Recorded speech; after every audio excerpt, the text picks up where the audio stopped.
Yeah, I want Max Crosby so bad. That's all I want. That's all I think about. I just want Max Crosby. That's just all. It just goes through my head. Lay my head down tonight thinking about Max Crosby. Yeah. Should we get more into that, or just want Max Crosby?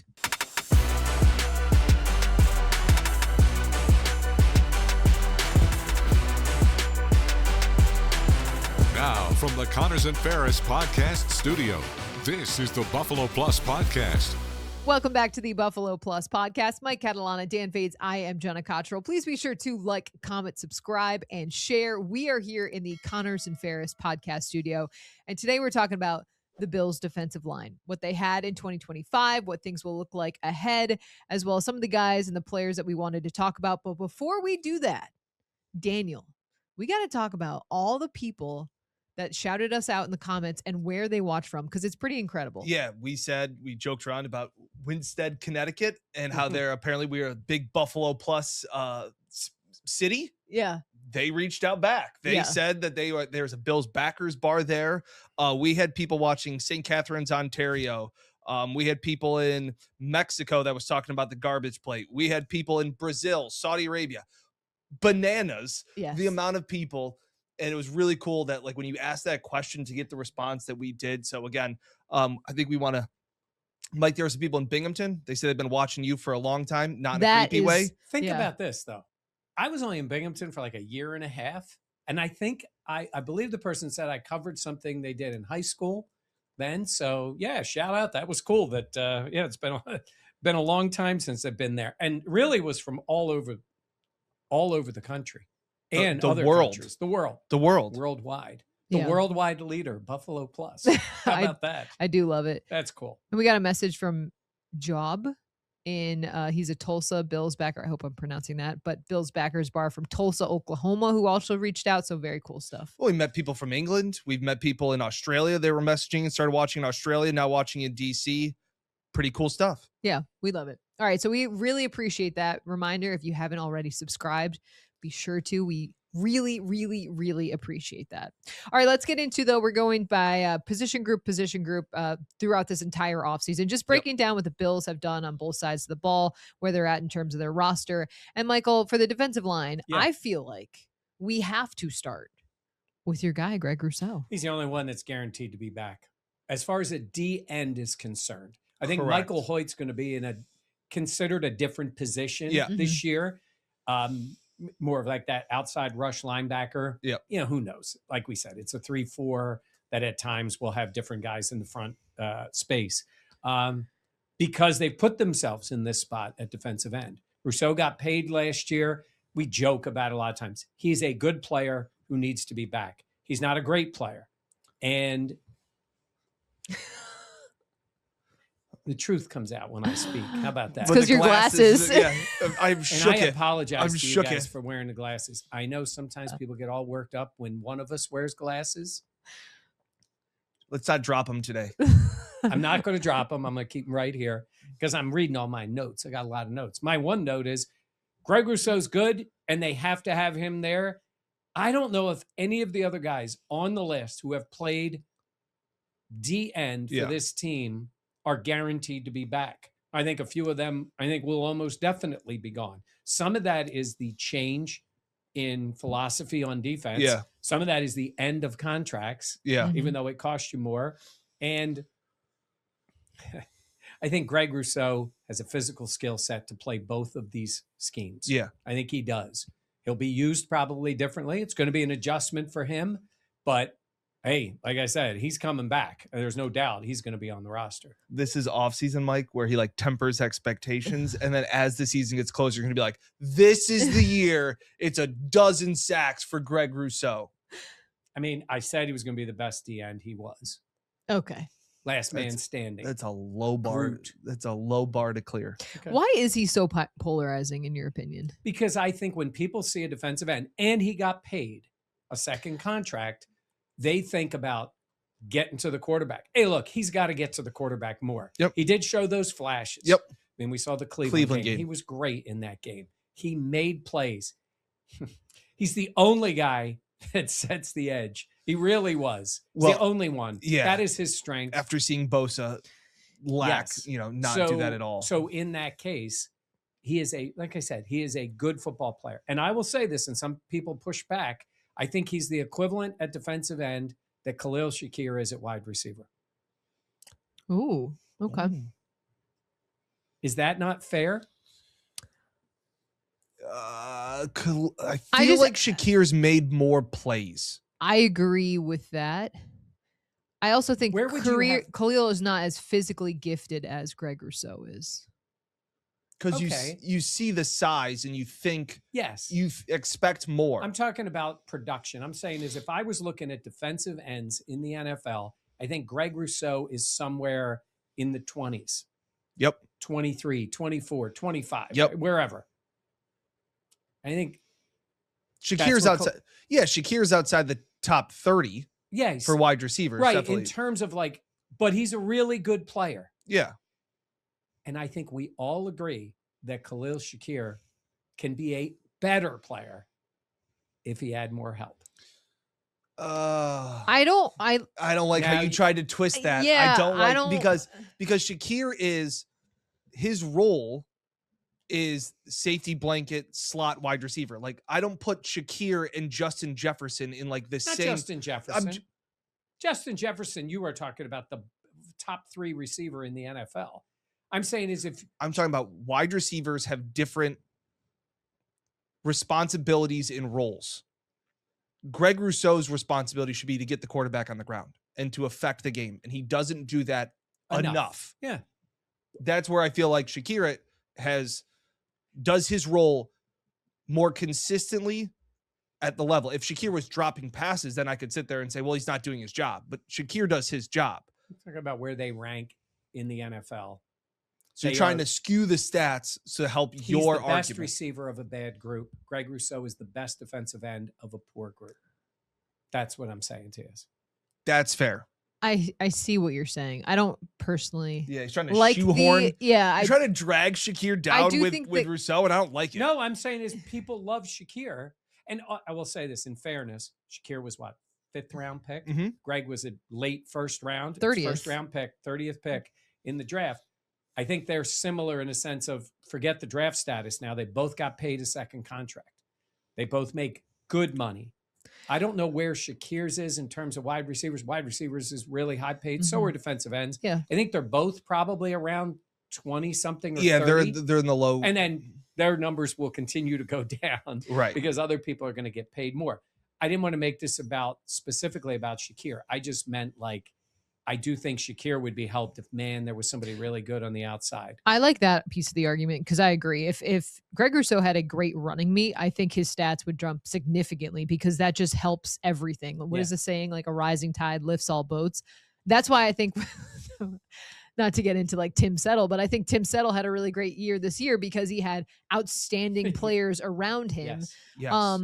But I think that you hit the nail on the head, Mike, in terms of expectations because Greg was a first round pick, because he was 30th overall, because we've talked about him for so many years taking that next step forward. And I think that's why he has been polarizing is he's been good, but you're right. He has not been great. Right. And I think that's the frustration level, but you're right. He will be back. It is wild, Dan. He will only be 26 years old this season. Still young. Yeah. I mean, that is pretty incredible. Still young. And we do see defensive ends play at a high level into their 30s, right? I mean, they may not, everybody gets a little worried when they get in their 30s, but they can play that way. So I think, all? Coaching wise, I think the team, and I think they will be happy with Rousseau, not thrilled. Do you know what I mean? I think they look at him and go, this guy can play. This guy can do these things. Can they unlock something in him? Some of it could be coaching. Some of it just on him, right? Yeah. I mean, I really do want to see him be more impactful, but he's standing there in that room by himself a little bit. I don't know. Javon Solomon doesn't make a lot of money. He's made virtually no impact on the defense. Right. Right. I mean, they were playing Andre Jones. Yeah. And I know I'm mentioning other guys that we're going to talk about, but I just think that you look at Rousseau, he sets the edge. He also kind of set the floor. That's where he is every year. And I want him to be better. That's the thing is that when I look especially at the defensive end position and like what the Bills could really need is that like it's shit. Mike might be right because what I'm going to say here is it's kind of like Shakir. Like you want something better than Rousseau. Like I think if you really go and take a swing and get an edge rusher, it's not to help Greg become 1A and 1B. Like you want Greg to be 2 and you want to go and get a true number 1 Fantastic guy. Like that's where I'm sitting there is where it's no longer like, well, if we get some guys that are decent around Greg, will he become a number 1 elite pass rusher? It's no, let's get an elite pass rusher. So Greg's I think that's second option, kind of like Shakir.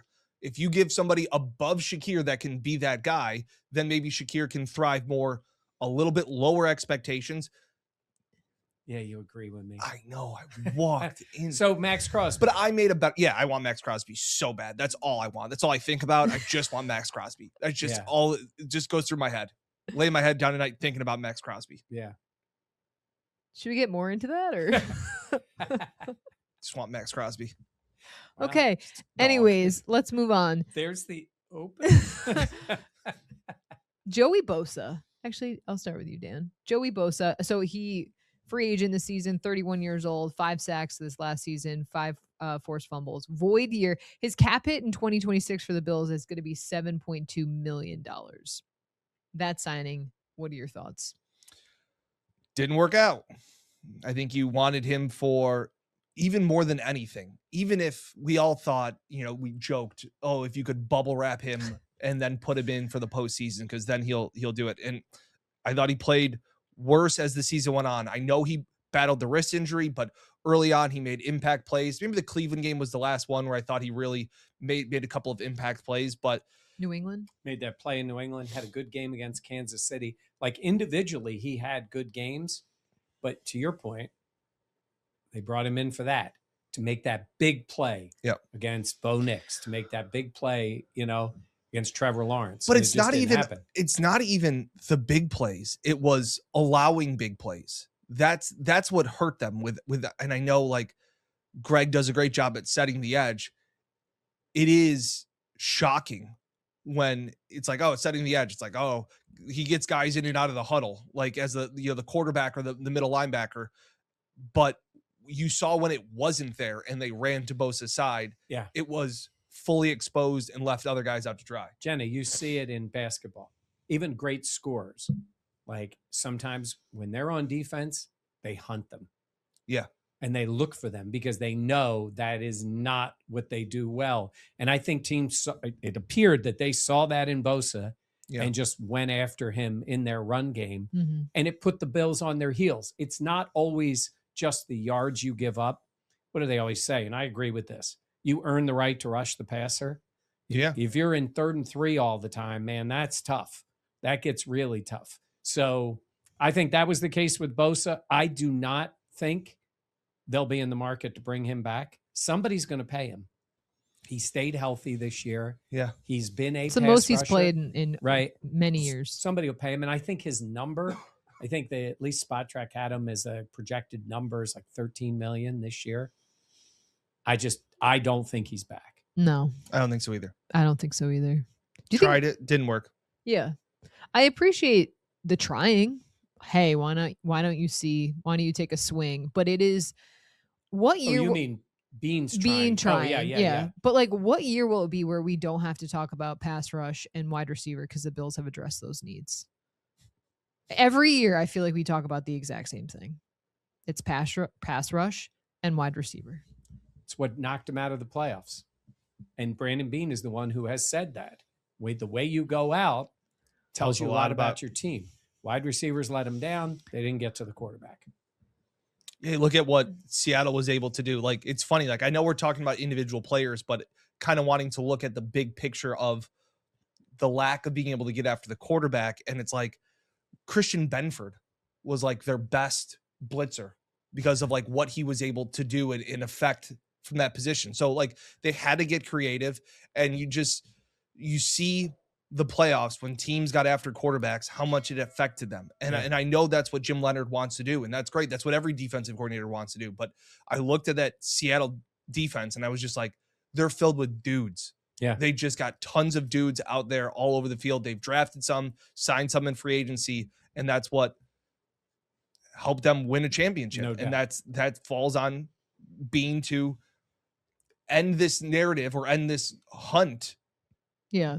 To solve this problem. Yeah. Because they have tried at least pass rush. They have invested a lot of money. They have invested a lot of draft capital. Like they have definitely invested a lot, but it just has not panned out to where you would sit back and say the Bills have fully addressed that. They have what they need and they know that going forward. It'll be fascinating to see what Jim Leonard wants to do with the two guys they drafted last year. You have Deion Walker and TJ Sanders. And TJ ended up when he played, he was hurt and he came back. They had to play him at end like they were shorthanded. Yeah. We need to really see how Leonard wants to play this. I think Ed Oliver is going to be more of in what appears to be the base. He's going to be on the outside. He's not in the middle. Yeah. I think he's going to be, but then again, if this defense in the base first down spot has two outside linebackers that can rush or bring him up to the line, like I mentioned, a guy like Michael Hoecht, it puts Ed in a little different spot. That to me is going to be fascinating. Like we're talking about these guys and how they performed in a Sean McDermott, Bobby Babich defense. This one's going to be very different. And I do believe for some players, it's going to unlock something. For other players, they could be a little bit lost. Yeah. I think they will have different ways to try to create pass rush. Yeah. In this system. So, we'll see if it works. Yeah. Epenesa? Yes. AJ Epenesa, 28 years old this season, free agent, had 2.5 sacks this last year, had at least 6 sacks in the last 3 seasons, cap hit of 2026 of $2.8 million. He played 47% of defensive snaps. Also had the 2 interceptions this year too. Is he a free agent? Yeah. I'm going to miss AJ, but he's definitely gone. I agree. I think he was drafted in 2020. He was their number 1 pick in the second round. The second round. Because they traded the Diggs pick. That was the year. Mm-hmm. I think he's been fun to have in Buffalo. I think that you would have hoped you got a little bit more out of a second round pick. But I think he was someone that for a rotational guy, he was fine. Yeah. Yeah. I think that's all you can really say. Like, and I think nice man. Yeah. Like it was thought of that he was going to be a first rounder, fell to the Bills in the second round. Like, oh, this is a steal, whether he was undersized or they tried to have him cut weight, or that was the COVID year when there was no real training camp and off-season workouts. Like he re-signed a few years ago for this, the 2-year deal or whatever, like made sense to get him at a decent number. Like, it's not like he's not the Josh Palmer that's hurting the defensive line. He was he was trying to find something, and you found a little bit, you just didn't find enough. Do I see him on the Steelers only because he played at Iowa in college? Yes. Yeah, you just see the colors. colors. You see, It really is, right? But I could see him being like a Steelers I could player. see that. Yeah.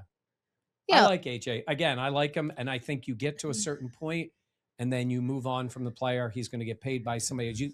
You keep doing that. If they didn't shift the defense, maybe he's a guy you bring back on another 1-year deal. But I think because this will be a substantial change in personnel in the scheme. So, and that's the other thing we talked about, the fact that there can be a lot of change, not by necessarily cutting guys, but just letting guys go, like letting their contracts expire and moving on. Getting new, fresh blood into the locker room and into the defense, I don't think is a bad thing. Yeah. I agree. All right. Michael Hoecht, he'll be 29 years old. Only played in 2 games this season, tore his Achilles, 2026 cap hit of $7 million, was suspended the first 6 games of the season. But Mike, in that small sample size, I feel like the Bills fan base fell in love with him. Why not? He made plays. It was all over the quarterback. And it is funny because there is going to be a scheme change. He's played different ways when he was with the Rams. Yep. So he's had opportunities to do both. Suspended, wild 2 games, and then gets hurt. I think you see a player with his physical ability, could probably play in either one of these schemes. Because we're going to hear this year, if he plays well, be like, see, in this system. I'm like, in 2 games under McDermott's system, he played well. He's coming off an Achilles, which is is not easy. Not an oil change. Not an oil change. He does definitely bring, not an oil He change. does Definitely bring a not. lot of energy. He brought that on the field, and I do think they're probably excited about what he can be. That injury happened when? That was in Was that the Bucks game? was Let me it Bucks look. or So it was Carolina was his first game back, Right. and then it was the game after. I feel like it was the Bucks. November 2nd. November 2nd, which at least makes it, that's at least Was that the Chiefs game? Yeah. Oh, the Chiefs game.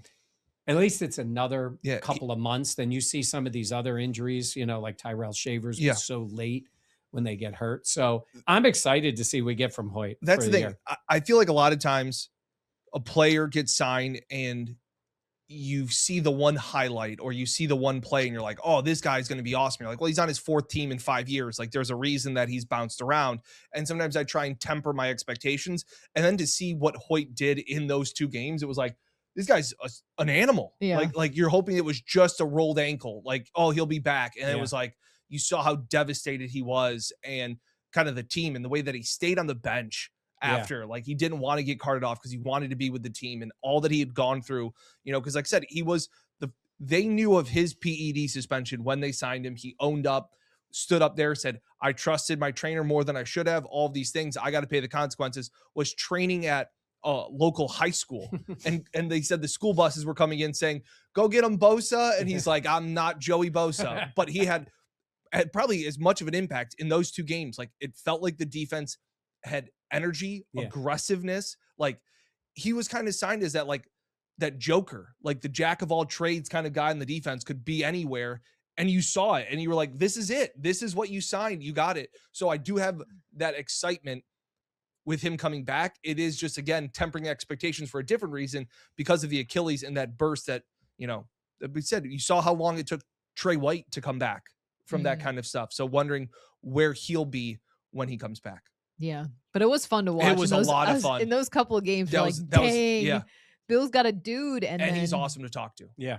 Yeah, he is. Can you tell your training camp story, Michael? Oh, so I'm at camp and I'm walking towards where the crowd is, and there's a person there, a younger woman, and she's like, Mike. And I was like, well, okay. So I go over to say hi, and I'm like, hey. And then all of a sudden I look behind me. It's Michael Hoecht. I think it was I don't know, his wife, maybe his girlfriend. I don't know. And I was like, I'm just going to leave now.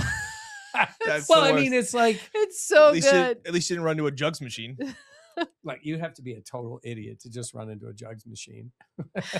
It's tough because she said your name. So you're like, oh, it's not like the wave. And a lot of times when it's somebody like that, it's somebody like my daughter went to high school with. Yeah. A lot of them are actually in the stands. Usually it's Mike does know Mr. everybody. Catalana. That's what I hear.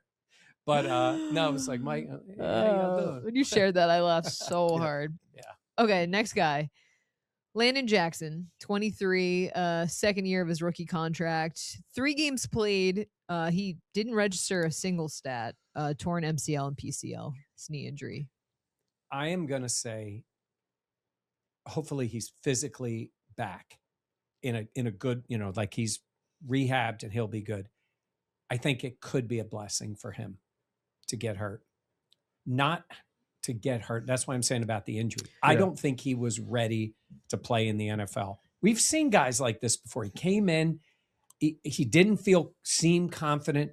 They didn't give him a jersey, and they could have used somebody on the edge. He wasn't ready, and I didn't sense the confidence that you need in a player. Maybe having this injury, getting rehabbed, and coming back later will be good for him, because I was concerned about his fit before he got hurt. Then it was really tough to see him, now he's got a rehab from that. Yeah. I'm a little concerned with his physical fit for what it appears Jim Leonard wants to do. Yeah. So we'll see, but that's a 3rd round draft pick. 72 overall. That you got nothing from last year, and now you got to see if he's got something this year. You'd almost like to think that he could do some of the Michael Hoecht things with his size and length. He's got the length. I don't think he's fluid enough. That's the athletic question. enough. Yeah. Yeah. But like I said, we saw it at times. Like I'll admit, like I liked what I saw at training camp. Like I there were He times just when, seemed like a nice guy. but there were times. Is that my crutch word? At times, no, mine's at the end of the day. You got it. No, I got a all lot. those And things again, and all those things. So And I again, was all wrong. those things. I saw strength. I saw some flashes with speed. It just wasn't enough. In the mixture of it wasn't enough to become a starter or to even earn a jersey. Like that was what was jarring, was the fact that he wasn't able to. What? Jarring is just a funny word. It was shocking that he couldn't get a jersey on game days. I don't remember him flashing at camp. Yeah, that's what I was going to say. I did not think he was good at camp. I didn't think he was good at camp I either. kept waiting because you guys would ask us. We would get messages in the chat, be like, what about Landon Jackson? I'm like, I haven't seen him do anything. I saw a couple plays. Yeah. I feel like I don't really remember having an impact and an impression of him making an impact during camp. I feel like Deion Walker was a guy that made a couple flashy pops. You're like, oh, okay, Deion Walker. But yeah, Landon Jackson, I hear, like, Mike, the extra time to process now that he has been injured might be beneficial to him. And that is, I'm just throwing that against the wall here because, again, I don't think if this was this year with this defense, that's not a guy they're drafting. No.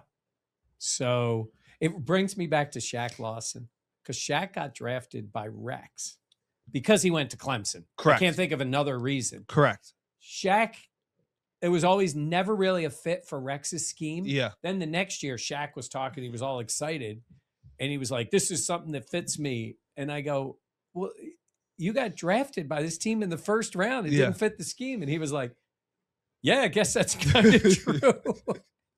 And I remember thinking that, like, Yeah. it was an odd pick for that way. I don't necessarily think it was an odd pick for Sean McDermott's defense. Right. But I think it would be for this one. So here you go. Year 2, coming off a knee injury, trying to see if he's got something, which would be great if he did. But because he's cheap. Yes. He is cheap.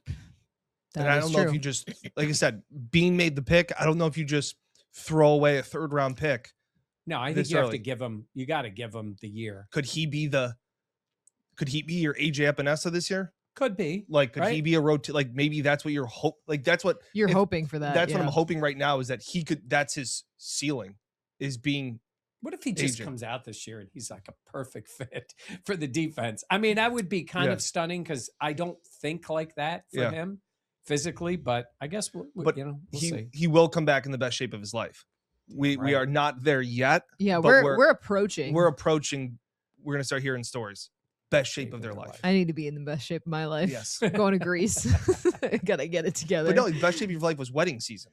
Yeah, that's true. So you'll never. But can't you best shape of your life every year? Yeah, every year. Yes. Isn't that how that works? Yep. Best shape of your life. All right. Javon Solomon, kind of mentioned him earlier. 25. Played a lot of special team snaps. Not really a lot on defense. And I feel like they gave him an opportunity for defensive snaps, but he just never really made an impression in that way. So here's a guy that seems to be physically maybe more of what they're now looking for. Smaller, faster type player. It is a little alarming that he really didn't play much in the defense. And I think they did give him with Hoecht out. I think they gave him a shot. Yeah. Maybe even a little bit in that role. Yeah. Seeing if he could do it. It's great when the guy plays special teams. But like, he played a lot of special teams. Yeah. Yeah. I think he's got that. He has to earn the spot this year. Yeah. It's the end of a deal. The money is so small for players like that. It's at the end of their deals, rookie deals. And so 5th round pick out of Troy. He was impressive in college. Yeah. He led the country in sacks, I think. Yeah. Yeah. Was it Troy? Yeah. He went to Troy.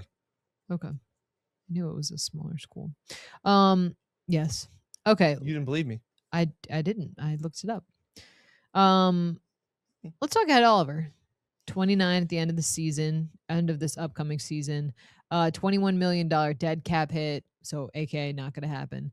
Restructured last year, coming off that bicep/knee injury. A lot of injury this season. What do you think?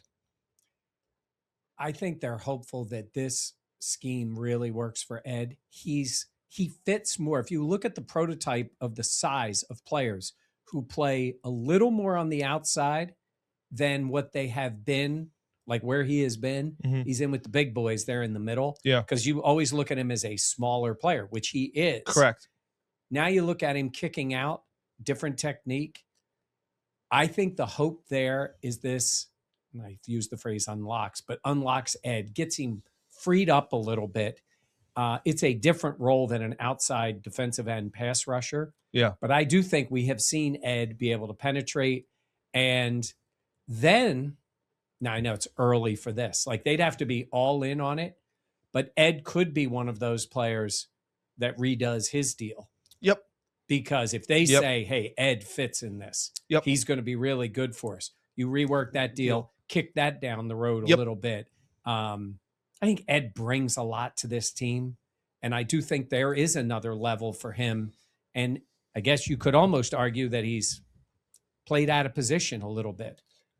I think Ed Oliver will be successful in whatever system. I think he's that much of a talent. And we saw his impact. I really do think that wherever you put Ed, he could be disruptive and have that penetrating effect. The hope was it would be right over the middle and to really kind of push the quarterback to get in his face. I have a name that I think works really well as a defensive tackle in this system as a nose tackle from Tennessee. Trevondre Sweat. TV Sweat? Yep. Yeah. So he is Robert Saleh's coming in. Yeah. Totally does not, from everything I've read, does not fit the stereotypical, like, Sweat is huge, right? Humongous. He's enormous. 360, I think. Yeah. Is like 6 foot 360. He was one of the guys at the combine on those Texas teams that was really impressive and we wanted to get to talk to. The thought is, could he be him and Deion Walker rotate back and forth? It just doesn't seem like he's a scheme fit. Now, again, Robert Saleh could say, hey, we're going to use this guy and make the player fit your scheme. Or does the scheme have to fit the player? That kind of thing. But it's not a crazy deal that he has. I don't know what you'd have to get up to get him, but I've just seen that kick, that being kicked around a little bit of he could be a guy that's on the move and he could be that for the 30% or the 25% of the snaps that the Bills could possibly play as a 3 down lineman front. Trevondre Sweat, I think, is a guy that really piques my interest as that man eater kind of guy in the middle. So you're already making free agent moves. I'm already making moves. Or a trade. That would be a trade. Because again, if this is a time that you could revamp this defensive line, do it now. It is interesting when you were talking before about who they have on the inside. When you think about Deion Walker, he is a large man, but he does not play like he doesn't just eat up space. Like he sheds blocks to get into space. I think of Deion Walker like you would look at a 7-footer in basketball and say, oh, people be like, he's got to be in the post and down low, and the guy can turn around, make threes, make plays, use his physical ability. Just because he's 7 feet tall, he's not 7 feet tall, but you know what I mean? And it's like, he is not space eater guy. That was the most impressive thing. He got kicked around a lot too. I mean, he's a rookie, but he showed those flashes that you mentioned, Jenna. We saw a little bit of it in camp. Then all of a sudden when he got in the game, I'm like, okay, Deion, like you started to see that out of him. So yeah, I think that'll be interesting to see in terms of how they decide to play him this year. He was someone too that I was like, the back injury in college, he kind of fell in the draft. And I'm like, okay, you see the intangibles and you look at him and that picture of you next to him, it's like, holy crap. He has a baby's face. Yes, he's a baby face, but he's also a mountain. Massive. And again, I always thought that he played very similar to Ed's game, that when Ed is not pushing people back in, it's like Ed is cutting inside of linemen and making that impact. That's what he's doing. They're just completely opposite ends of the spectrum in size. When you see them standing, like when they're doing defensive line drills, and it's like they play the same, relatively same position because they're just so different. So, yeah. So February 11th when I called my shot for Trevondre Sweat. Okay. Wow. He's ready. He is ready. 6'4", 366. 366. Yeah. Holy 24. crap. So it's the best shape of his life, 361. Yes. Oh my gosh. But like that's That's like a big boy. That's like Sam Adams. Like that's like Vince Yeah. Wilfork. Like that is the that's a size of big somebody dude. that And can be there. move. It He can move. Yeah. Yeah. We kind of mentioned him earlier, but TJ Sanders, 23, played inside, then was kicked outside due to all the injuries. Also had a knee injury himself. He was a second-round pick. I feel like we saw more flashes from Deion Walker, but TJ Sanders, I feel it must have been a tough rookie season because, yes, you had the injury, but also you're being moved about in a way because of the lack of other players, and that's got to affect your maturation process. My mind is for these young guys is wide open to whether they can adjust to what they want to do with this group. They haven't played a lot of snaps in the league, and it's going to end up probably being a plus for him, moving around a little bit to play. I'm looking at it that way with a young player. I'm just saying, let's see what he's got, and I'm sure Jim Leonard and his staff are going over all these guys and just trying to give them opportunities. And let's be honest. If you're one of those guys, and I know we're going to talk about Dwayne Carter too, if you're one of those guys that's here, it is wide open to get yourself playing time. It is wide open to show what you can do because this team needs changes in the front seven, we'll say, and certainly in the front line. And he's cheap, like we talked about. And when I look at TJ Sanders, it just feels like a lost year. Yeah. You know, between the having to shift positions, between the injuries, here's a guy that really flashed, I thought, at training camp. Like he was the one that he flashed to me more than Deion Walker did at training camp. I agree. Then when in the regular season, it was Deion Walker who was making way more plays than TJ Sanders. I know the injury, and it just kind of happened early on, and then he was just kind of gone for a while, and you kind of forgot about him. So it almost feels like that lost year, forgotten year. I'm sure it was disappointing to him, but even when he was back, I don't know if they rushed him back because you said like they needed bodies, and maybe he wasn't 100%, but it just didn't seem like he had the impact that we saw that he could have had when we looked at training camp. Because that's like, when I look at training camp, like the Bills have a really good offensive line. So like if you're making plays at training camp against the first team offensive line, when TJ Sanders was getting a lot of snaps, and it was like, oh, he's just going to take DaQuan Jones's job right from under him. And it just never happened. So that was kind of disappointing. It's got to be so tough, though, too. You're drafted to be like that inside guy, and then you're being put on the outside, and you're a new player. Like it's just so much going on. But he may also have the flexibility because he's not Deion Walker size. That's true. But he's not Ed Oliver size. So he's that 6'4" size that's like 290. So he may benefit a lot, like Mike said, from unlocking something with his side. Seems like it could fit as an end, which is obviously why they threw him out there, or inside as more of that Ed Oliver type. So there is some versatility, you think, with TJ Sanders' future. Dan mentioned DaQuan. I think DaQuan's going to be gone. Yes. Yeah.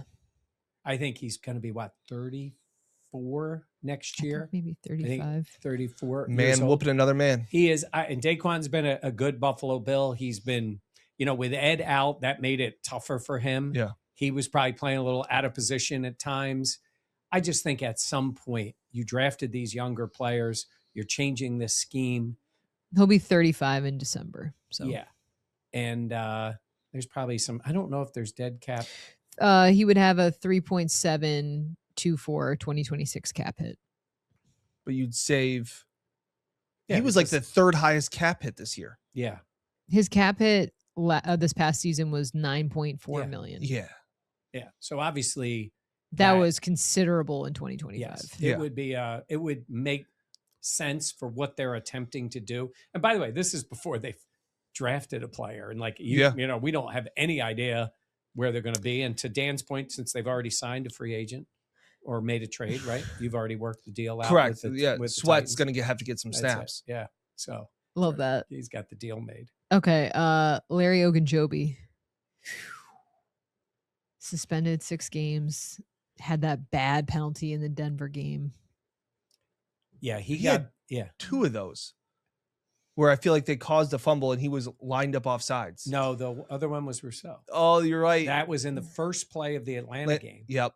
Oh, you're right. And that negated. And that was, the interception.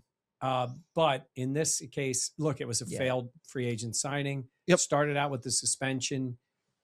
Rarely made a play. It's just one of those things. You took a swing on a 1-year guy. Yep. They honored the contract, even though, Yeah. 2 guys suspended. I mean, was bad. Mhm. But even when he was there, he wasn't impactful in that way. That was the most upsetting part, I think, is because they signed him, then it comes out he's suspended, and they're like, or they're making the deal, comes out he's going to be suspended. They decide to go through the contract. He's out the first 6 games, and you're like, all right, he's a veteran. We'll see. He hasn't played in 6 games. Fresh. He'll be fresh. fresh. We'll see what he can add. And then just to have him essentially have zero impact, I think or if anything, a negative impact in certain moments. And you saw the impact that Hoecht had. Like, Hoecht had juice. Yes. And it just felt like Ogunjobi just never had the juice. It felt like by that point they were searching for defensive line help, and so many other guys had agreed in principle to contracts, and it's like, yeah, we'll hang on to this. Did not work out, and it just got made worse because he was the second player to be suspended for PEDs. Yep. I also went on the record too. I've traded somehow away also for Max Crosby. Oh, you already made that deal. Right. Oh, I just wanted, when you had said that I had already made a trade, I didn't know which one you were talking about. So it's Sweat and Crosby. And Crosby. Yeah. Mm. Well, that changes the whole dynamic. That's what I was thinking. Wow. Dan's been busy. Dang. Yeah. Look at you go. All Dean's right. working those phones. Dwayne Carter. He'll be 26 at the end of next season, coming off the Achilles injury. Tough injury. Which that happened in August. We saw him around the building a little bit towards the end of the year. Also saw him in the Hallmark movie. Saw him in the Hallmark movie. He wasn't bad in the Hallmark movie. The movie Great was personality. terrible. The movie was so bad. Yeah. He's got a good personality. And Yes. just got to see if he can play. He came in, you guys know, in the trade, worthy, led to Keon. They got the extra pick. He didn't really do much. Then he got hurt. So, yeah. I think they were talking about him being more of a one technique, putting on more weight. Correct. Being bigger. We'll see if that he can contribute at all in that role in this defense. You talk about if that deal doesn't go through that Dan has already promised from the Titans. Yeah, that one's going to go through though. Then maybe Dwayne Carter picks up that role. But when you get to that point, now it'd be year 3. Yep. As a 3rd round pick. Yep. When you have a guy in year 2 as a 3rd round pick on defense, and you're not sure about him coming off an injury either. So yeah. Do we want to talk about Zion Logue Jordan Phillips? I'm sure is gone. He's gone anyways, but I can't imagine they would bring him back. Yeah, he was also one of the ones that was pretty upset about the Sean fire. Yeah. So I imagine that. Yeah, he's Team Sean, and I mean, will he play somewhere? I don't know. Zion Logue. I mean, they obviously liked him enough to keep putting him out there. Yeah. Prather. Mathis. What about him? That was Fidarius. Prather was the Caden Prather. Caden Prather was the 7th round pick out of Maryland. He didn't make it out of floating around in your head, wasn't it? Yeah. Prather. Fidarian. Yeah. Fidarian Mathis. Yeah. He had flash. He was like a mini Jordan Phillips. He kind of was. He was like Jordan Phillips Jr. He's 27. Yeah. He had more impact at times than Joey Bosa did. Keep something in mind. There's going to be a whole new set of guys like this that are involved with the Denver Broncos. Yes. Yeah. Mm-hmm. Yeah, that's about to be the new Carolina Panthers. Or Denver Broncos or played at Wisconsin. Yes. Yeah. Absolutely. Right. I mean, that is. A lot of times you bring in those guys to help out. Yeah. You're so right. Yeah. Wow. Buffalo West. Yeah. It's about to be a whole bunch of Denver. Wisconsin. Yeah. Denver and Wisconsin. We're done on the line, right? That's everybody. That's everybody. Yeah. Until Dan's. I did want to mention, I just noticed this, and you guys will probably see it. Dorian Strong posted on his Instagram story with a peace sign. He's going through that neck surgery. Hopefully everybody's rooting for the guy. We don't know what this means. I know we're not talking secondary today, but it's a guy who got hurt, and just the way they talked about it last year was very worrisome for him as a person. He's had this procedure, he said, surgery. So hopefully for Dorian Strong, it's all positive for him personally and positive for him football wise. See if he gets an opportunity. Yeah, he's a young player. Yep. I don't want to speak out of place about. You would never do that. Yeah, about like injuries. Like I would never diminish. Oh, okay. Right? No, These you kind would of never things. call that a. Right. I feel like Oh no. these I'm neck scared. procedures have gotten better. Meaning Peyton Manning was another one where they thought like they're not going to. Jack Eichel was another one who was getting some of these neck spinal Hyde. surgery. Micah yeah. Hyde. A lot of these guys that before it was no possible way. But even I just think of Jack Eichel wanting to get his neck surgery, and he's really, really good. So Yeah. I just was thinking, fingers crossed that these procedures that they've been doing, hopefully there is a future for Dorian Strong, because he was another guy. Here's a guy that flashed throughout camp and in his, he started week 1. Yeah. So you hope that he could be something. Yeah. The next scares me though. Yeah, it absolutely does. And I think that's always For a physical concern. Yeah. Physical Yeah. position. I did like what I saw of Dorian Strong. Yeah. I like his size and just the way he seemed to play. But Yeah. let's see where he is. And then that's for, again, Jim Leonard and company to make those decisions. Yep. All right. Any last points before we wrap up? No, I think there's the defense is going to be wild to see. And, we're going to talk about the linebackers in the middle. We'll talk about the secondary and what they're expecting. And they got a lot of decisions to make on that side of the ball. It's going to look very different, I feel like. Yep. Okay. All right. Reminder, be sure to send in your life advice questions. Be sure to send those to heybuffaloplus@gmail.com. We'd love to answer more of your questions. We got some more in as well, so we'll have that for next time. Also, if you want any Buffalo Plus merchandise, be sure to check out the Buffalo Plus store, buffaloplusstore.com. We get a lot of questions about some of the newer stuff that we had. Still, it's not on the site yet, right? It's not on the site. We're working We're on it. working on getting the starter stuff up and running. You can get the starter stuff. Some of the stuff. Yes. Okay. Not some of the stuff that you have seen us be wearing. Correct. But there are starter sweatshirts, t-shirts. Mhm. Yeah. There's a fun Let James Cook Yes. graphic one. Yeah, be sure to check it out. There's mugs, magnets, all that good stuff. All right. Good. Okay, for Mike Catalana and Dan Fates, I am Jenna Cottrell. Thank you so much for watching. Please be sure to like, comment, subscribe, and share. And we'll catch you next time here on the Buffalo Plus Podcast.